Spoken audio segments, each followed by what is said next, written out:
의료 현장에서 혼란이 커지고 있는 가운데 민주당에서 의대 2,000명 정원이 정치쇼라고 주장하고 나섰습니다. 정부에서 발표한 정원 규모는 고령화에 따른 의료 수요 증가와 지방 및 필수 의료 공백 상황을 면밀히 고려하여 책정한 것입니다. 그런데 민주당은 정부가 실현이 어려운 이야기를 꺼낸 다음 여당에서 그 규모를 줄임으로써 문제를 해결하는 정치쇼를 하려는 게 아니냐며 음모론을 제기했습니다. 애초에 정원 규모가 발표된 지 2주나 지나서 이러한 주장을 하는 저희가 무엇인지 묻지 않을 수 없습니다. 아마 민주당 눈에는 국민들이 불안과 불편을 겪는 상황이 잘 활용하면 그 원망을 정부와 여당을 향해 돌릴 수 있는 서로의 호재로 보이는 모양입니다. 이러한 음모론이 정부 여당에만 상처를 주는 것이라면 그 폐해가 오히려 덜한 것일지도 모릅니다. 하지만 이번 음모론은 의사와 정부를 갈라치게 하고 의대 정원 확대와 의료개혁을 방해한다는 점에서 국민의 생명과 건강을 위협하는 아주 해로운 음모론입니다. 많은 국민께서 이번 의대 정원에 공감하며 의사단체가 집단행동을 멈추고 정부와 원만한 합의를 이루기를 바라고 있는 상황입니다. 민주당이 책임 있는 공당이라면 선거의 유불리를 떠나 의사단체의 집단행동 중단을 간곡히 요청함으로써 국민의 건강과 안전을 지키려 애쓰는 것이 마땅합니다.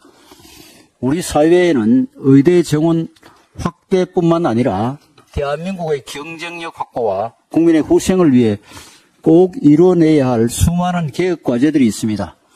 본인들이 정권을 잡았을 때 지지율만 의식해 시급한 개혁 과제를 도외시한 책임은 차치하더라도 정치적 이익 때문에 이번 정부의 개혁조차 어깃장을 놓는 것은 국민의 한숨을 자아낼 뿐입니다. 이는 민주당의 존재 목적이 국가와 국민의 안녕이 아니라 오로지 선거 승리에만 있다고 선언하는 것과 다르지 않음을 명심하시기 바랍니다. 오늘부터 전공의들의 본격적인 집단 행동이 예고되어 있습니다. 정부와 보건당국은 국민의 건강과 생명을 최우선에 두고 가용한 수단을 모두 동원해 대처해 주시기 바랍니다. 아울러 현장에 남은 의료진과 보건의료 종사자 여러분께서도 환자를 지키는 데 최선을 다해 주시길 부탁드립니다. 최근 민주당에서 우리 당의 공천 상황에 유독 집착을 보이며 사사건건 터집거리를 찾고 있습니다. 어제도 민주당 지도부와 대변인들은 최고의 발언과 논평을 통해 우리 당의 공천에 가타부타 말을 얹으며 폄훼를 이어갔습니다. 아무리 우리 당을 대상으로 말의 승찬을 펼친다 한들 민주당의 불공정한 내부 상황이 덮이진 않습니다. 민주당도 자신들의 공천을 바라보는 언론과 국민의 시선이 어떤지 모르리라 생각하지는 않습니다. 밀실 사천, 공천 학살 등 민주당의 공천과 관련해 나오고 있는 말들은 민주당이 자신한 시스템 공천과는 거리가 멀어 보입니다. 지난 주말에는 비명 현역은 배제한 채 친명 후보만 경쟁력을 못 낸 정체불명의 여론조사가 돌아 국회를 뒤숭숭하게 하더니 어제는 민주당 현역 의원 평가에서 하위 20% 평가받은 31명 중 28명이 비명계라는 사실이 언론을 통해 보도되었습니다. 최하위권의 무려 90%를 당내 소수인 비명계가 차지했다는 보도 사실은 어떤 설명을 덧붙여도 개운치가 않습니다. 급기야 뛰어난 의정활동으로 다수 여야 의원들에게서 신망을 얻고 있는 민주당 김영주 국회 부의장도 납득할 수 없는 하위 20% 통보에 무명불감을 느끼고 이재명 대표의 사당이 되었다며 탈당하는 사태까지 일어났습니다. 민주당은 시스템 공천이라고 우기지만 무늬만 시스템 공천이지 공천의 유일한 기준은 비명행사, 친명횡재, 비명행사라는 게 국민의 인식입니다. 다른 당의 공천에 토를 달고 손가락질을 한다 한들 국민의 매서운 눈을 돌릴 수는 없습니다. 어느 당의 공천이 정치적 이해를 떠나 합리적이고 공정하게 이루어졌는지는 결국 국민들께서 투표를 통해 알려주실 것입니다.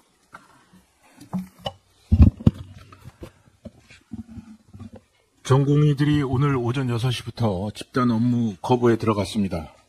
일부 병원에서는 예고된 일정보다 하루 먼저 근무를 중단하기도 했습니다.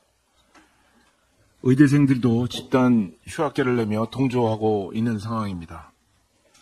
의료 현장에서의 혼란은 이미 어제부터 현실화되기 시작했습니다. 몇 달 전 예약했던 암 수술이 취소되고 쌍둥이 출산이 연기되는 일이 벌어지고 있습니다.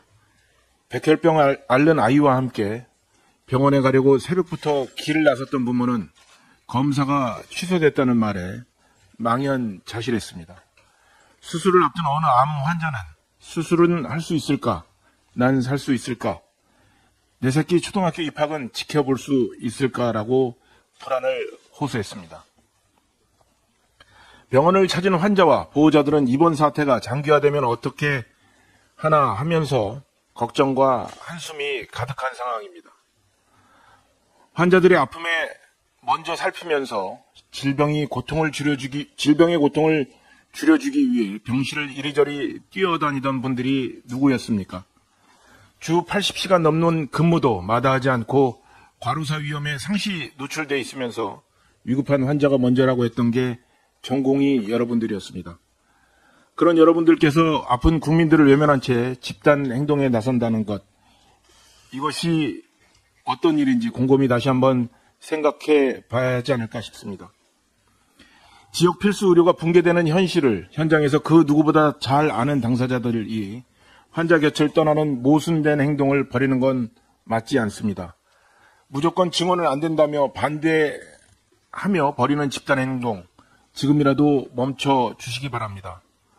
지금 필요한 것은 집단 행동이 아니라 무너져가는 지역 필수 의료를 살리기 위해 지혜를 모으는 일입니다. 대화로 풀지 못할 문제가 없습니다. 전공의 여러분들은 조속히 현장으로 돌아와 주시기 바랍니다. 허심탄회한 대화로 의료 현장의 문제를 차근차근 해결해 나갔으면 합니다. 아울러 정부에도 요청합니다. 국민의 건강권은 타협의 대상이 될 수 없고 볼모로 잡혀서도 안 됩니다. 하지만 이러한 원칙은 지키되 대화의 장은 항시 활짝 열어놓고 유연하고 열린 자세로 임해 주시기 바랍니다. 국민의힘은 지역 필수 의료를 살리는 일에 언제라도 머리를 맞대고 지혜를 모을 준비가 되어 있습니다. 분양가 상한제 아파트에 대한 실거주 의무를 3년간 유예하는 방안이 어제 국토위에서 합의됐다고 합니다. 대단히 환영할 사안입니다. 실수요 수분양자에게 잔금 마련에 숨통을 틔워줄 수 있기를 바라며 전세 시장의 불안도 잠재워질 수 있기를 기대합니다. 총선을 앞두고 있다고 하나 민생을 위한 여야의 노력은 계속되어야 합니다. 우리 국민의힘은 서민 주거 안정과 국민의 주거 사다리 복원을 위해 앞으로도 최선을 다해 나가겠습니다.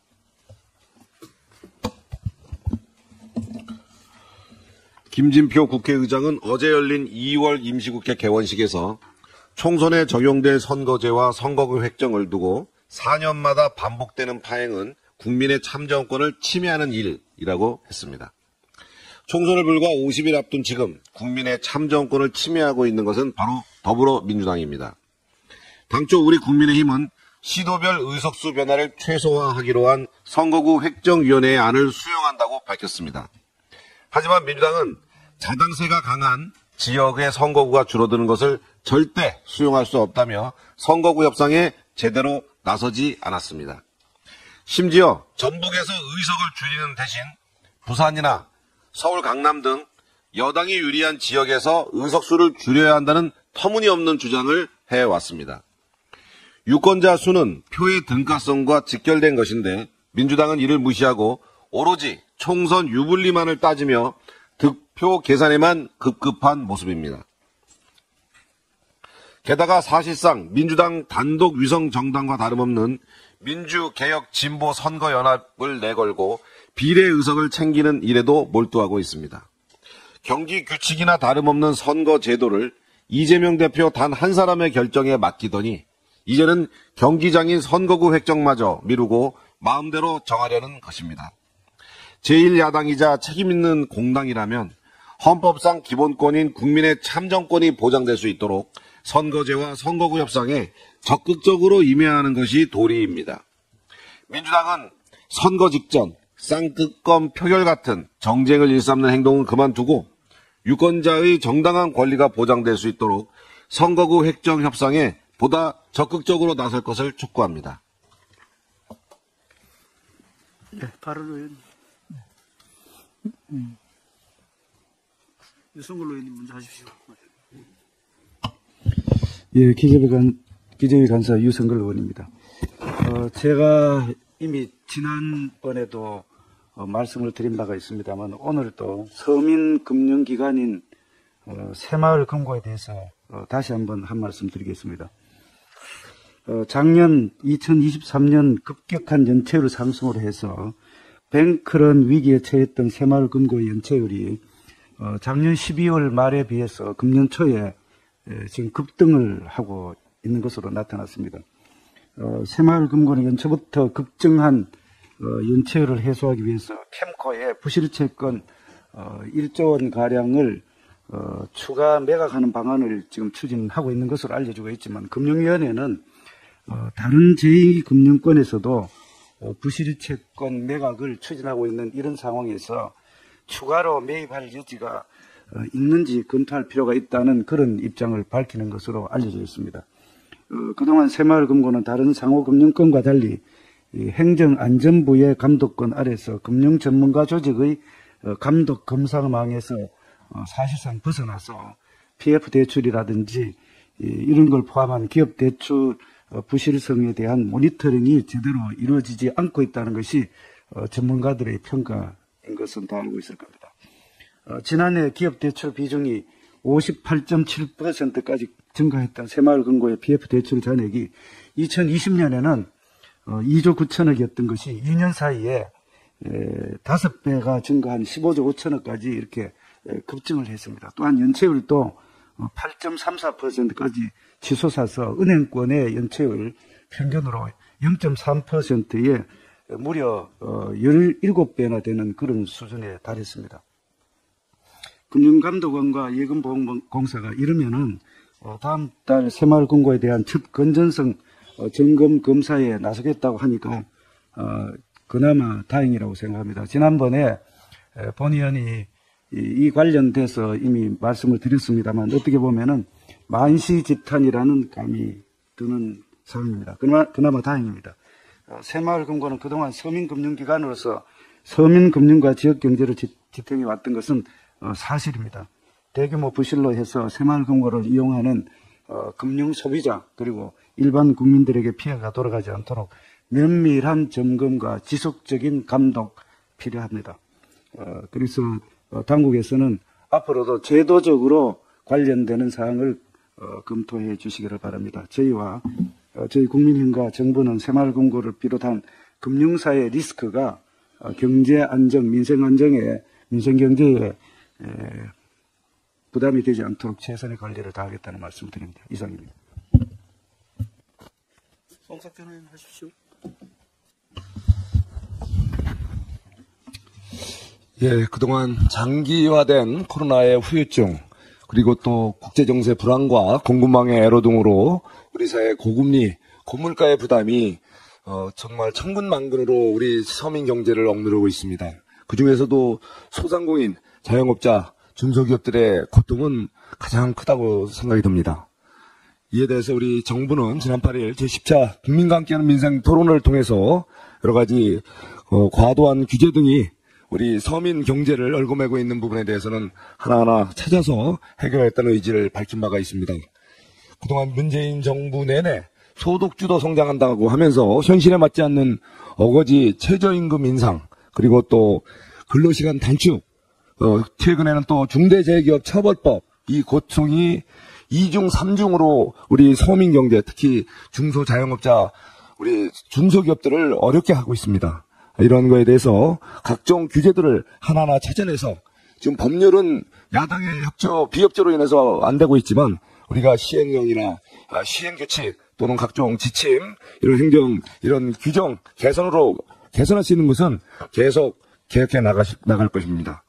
최근에 특히 저들이 실감할 수 있었던 게 소상공인들이, 이렇게 청소년들이 나이를 속여서 술, 담배를 구입해서 자영업자가 신분증을, 이렇게, 검사했음에도 불구하고 처벌받던 것을 이제는, 신분증을 검사한 사실 확인되면은 행정처분을 면제받을 수 있는 조치를 취한 바가 있습니다. 이런 식으로 아주 작지만 정말 우리 서민, 경제가 받는 고통을 해결하기 위해서 우리 국민의힘에서는 모든 노력을 다하겠다는 말씀을 다시 한번 드립니다. 바로 이렇게 어려운 길에 우리 민생 회복에 우리 함께 가면 새로운 길이 되고 또 함께 하면 새로운 힘이 될 것입니다. 예, 감사합니다. 오늘 할 겁니까? 예. 차례대로 하십시오. 고와이 간사 박성중 의원입니다. 예전에도 한번 이 자리에서 이야기를 했습니다만은 다시 한번 더 상세히 좀 이야기를 하고 싶습니다. 방송 관련 핵심 요직을 장악해서 온갖 불법을 자행하고 있는 좌파 숙주 민원련에 대해서 기부금 사용처를 조사하고 법인세법 등에 따라서 엄단해야 한다는 그런 내용입니다. 민주언론 시민연합 민원련이 스스로 시민단체를 표방하고 있습니다. 그러나 그 실상은 방송 관련 핵심 요직을 장악해서 공영방송을 장악하고 민주당을 대변하는 데 목적을 두고 있는 좌편향 정치단체일 뿐입니다. 시민단체를 표방하고 있지만 좌편향 정치단체일 뿐입니다. 그동안 TV조선 재승인 조작, 또 MBN 저지 국민감사 청구, 또 2017년 KBS MBC 정상화 시민행동 등등 이런 많은 데 다 관여되어 있고 민노총 언론노조와 연대해서 정치 사안마다 보수 진영을 끝도 없이 공격한 것만 봐도 쉽게 그 정치 성향을 알 수 있을 것입니다. 특히 민원련 핵심 인사인 이효성, 한상혁 전 방통위원장, 최민희 전 의원 등은 문정부 5년 동안 방송 관련 핵심 요직에 포진돼서 온갖 편법과 불법을 자행했으며 현재도 민원련 출신 수십 명이 KBS, MBC, YTN, 연합뉴스TV, TBS의 시청자위원회, 시청자 미디어 재단 등을 장악해서 민주당의 하수인 역할을 충실히 하고 있습니다. 그 명단은 저희들이 전부 파악하고 있습니다. 최근 열린 YTN 시청자위원회 땡땡 민원련 미디어위원회였습니다. 그 시청자위원회에서도 유일임 위원장의 방심위 파행 운영은 앞으로도 지속될 거라 예상한다. YTN이 관련 내용을 지속적으로 보도하고 방송계, 법조계, 시민사회단체 등의 다양한 입장을 전하면서 핵심 쟁점을 심층 취재해주길 부탁한다며 YTN에게 일반적 의견 제시가 아닌 방송 편성을 과도하게 침해하는 발언을 했고 YTN 보도국장 또한 이에 화답까지 했습니다. 이렇게 민원련이 민주당에 기생하며 그동안 받은 기부금이 지난해까지 100억 원 가까이 됩니다. 여기에 자료가 있습니다만 2014년 2억 7천만 원에 불과했던 기부금이 문정부 초기 2017년에 11억 4천만으로 5배 이상 급증했습니다. 민원련이 보수 진영을 공격하면 할수록 기부금이 늘어난 것이고 이는 문재인 정권이 민원련을 먹여 살렸다 해도 과언이 아닐 것입니다. 또 문제는 기부금 대부분을 여기 보면은 언론 개혁 활동비 또 회원 참여비 등 연대 활동비 등 애매모호하게 신고해서 기부금 사용처를 제대로 모르게 뭉뚱거려 버렸습니다.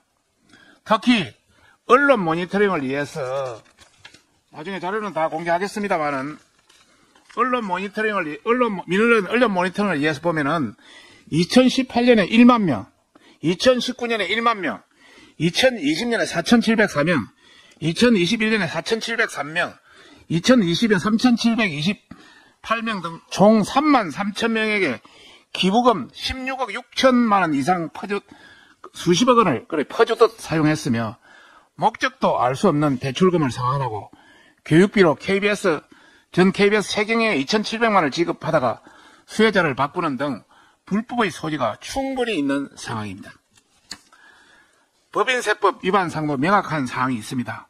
2016년 8억 4천만 원이 넘는 기부금의 12개월 전체를 지급, 사업비, 운영비 등으로 신고해서 사용처를 알 수 없게 했고 2022년에는 기부금 지급 목적에 맞지 않게 교육사업비란 명목으로 수혜인을 300명으로 신고했습니다. 이는 민원련이 명백하게 상속세법, 법인세법을 위반한 것이며 법인세법 시행령 39조 5항 8항에 따라서 기부금을 목적에 사용했을 경우 단체를 지정 취소까지 할 수 있는 심각한 사항입니다. 민원련에 강력히 경고합니다. 방송 관련 요직을 장악한 민원련 인사들이 중립성을 잃고 민주당 꼭두각시 역할을 계속하려거든 지금 당장 모두 사퇴하라. 또 관계기관 서울시, 기재부, 방통위, 방심위 등에 대해서 강력히 촉구합니다. 요직에 포진되어 있는 민원련의 정치 행위를 뿌리 꽂고 기부금을 어떻게 사용했는지 낱낱이 조사해서 관련법에 따라 엄단할 것을 강력히 촉구하는 바입니다. 이상입니다.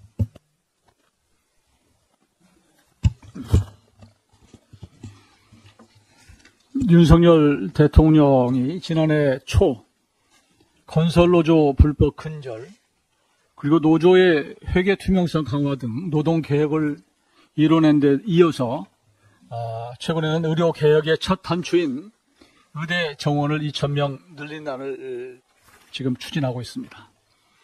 노동개혁과 의료개혁은 국민적 요구에도 불구하고 역대 어느 정부도 이뤄내지 못한 일이라는 점에서 박수 받을 일입니다.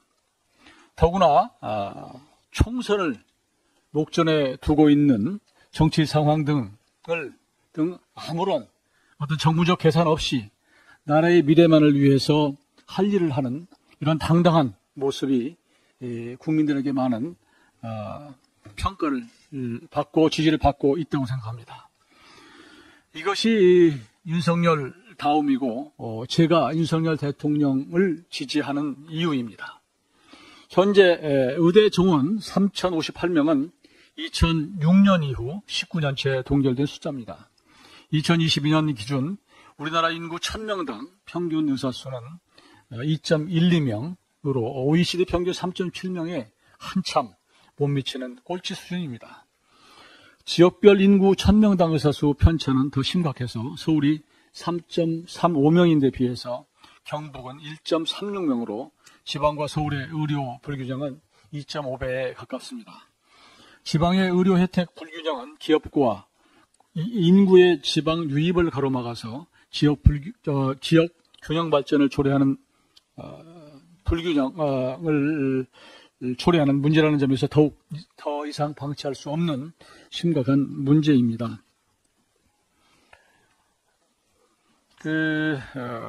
의사수 증원은 사실은 국민이나 환자뿐만 아니라 극한의 노동을 감내해야 하는 전공이나 또한 전문의 등 의료계에도 저는 도움이 되는 일이라고 생각합니다. 그럼에도 불구하고 의료계가 반대해야 될 이유가 없다고 저는 생각을 합니다. 개혁에는 늘 고통이 따릅니다. 우리 세대가 마땅히 해야 할 일을 하지 않는 것이 오히려 역사의 후대에 큰 죄를 짓는 일이라고 생각합니다. 역대 정권이 못했던 이번 의료개혁을 여야가 함께 협력해서 반드시 이번에 이뤄내야 된다고 생각합니다. 더불어민주당이 최근 탈북 어민 강제 북송 사건으로 고발된 김준환 전 국가정보원 차장을 총선 인재로 영입했다고 밝혔습니다. 김 전 차장은 2019년 탈북어민 강제 북송 사건 당시 서훈 전 국정원장 지시로 대공수사국에 올린 관련 보고서를 강제 북송 결정에 맞게 수정하도록 한 혐의를 받고 있는 인물입니다. 특히 강제 수사 등이 필요하다는 검토 및 조치 의견 상당 부분에 X자를 표시하며 왜 그러세요? 성안을 전제로 하는 보고서인데 이걸 넣을 필요가 있나? 라며 법적 근거도 없는 강제 북송 결정에 기여를 했습니다. 탈북어민 강제 북송 사건은 문재인 정부가 북한 김정은을 한 아세안 정상회의에 초청하기 위해 기순하겠다는 의사를 밝힌 탈북어민들을 사지로 돌려보낸 지극히 정치적인 사건이고 정권 차원에서 조작한 이적 행위에 가까운 사건입니다. 목숨 걸고 찾아온 대한민국에서 두 청년을 강제 북송한 사건은 3만 탈북민의 피눈물이 되었습니다. 마지막 희망으로 여겼던 대한민국 정부가 자행한 끔찍한 범죄 행위에 2천여만의 북한 동포들도 할 말을 잃었을 것입니다. 김정은 정권은 체제 붕괴를 막기 위해 사생결단으로 북중 국경을 봉쇄했습니다. 탈출로가 막힌 북한 주민들은 해상 탈북을 대안으로 생각하게 되었습니다. 여기에 북한에게는 연론안까지 거쳐 크고 작은 어선 수만 척을 감독 통제하기가 불가능해졌습니다. 이런 상황에서 해상 탈북에 성공했던 청년 2명이 판문점으로 잡혀 올라간 이후 해상 탈북 시도는 대부분 중단되었다고 합니다. 문재인 정부 시절 해상 탈북민 대부분은 공해상에서 한국 해군을 만나기가 가장 두려웠다고 합니다. 한국 해군이 강제로 북쪽으로 밀어내거나 탈북 어민 청년 사례에서 보듯 강제 북송을 당할 것이라는 공포 때문이었습니다. 탈북 어민 북송은 단순한 사건처럼 보이지만 김정은 정권 체제 붕괴를 막아주기 위해 문재인 정부가 조직적으로 개입한 혐의가 있는 사건입니다. 탈북 청년 어민 강제 북송은 북한 동포를 대한민국 국민으로 인정한 대한민국 헌법과 고문 처형이 있는 곳에 강제 송환하는 일을 금지한 유엔 난민 협약을 위반한 사건입니다. 문재인 정권 차원에서 저지른 조작은 국가 전망을 뒤흔든 중대한 범죄 사건이었습니다. 강제 북송 사건의 모든 진실은 국민 앞에 한 점 거짓 없이 밝혀야 하고 가장 엄중한 죄로 책임을 물어야 합니다. 그런데 이처럼 정치적 사건에 관여한 김 전 차장을 민주당은 국정원의 탈정치화에 기여했다고 추켜세우고 있습니다. 참 조국스럽습니다. 민주당에 있어 국민이란 자신들 정권에 도움이 되는 사람들만 국민으로 보이는 것 같습니다. 이런 민주당이 22대 국회에서도 과반 다수 의석을 차지했다가 탈북어민 강제 북송, 서해 공무원 피격 사건과 같은 사건들이 또 일어날까 봐 걱정됩니다. 이상입니다.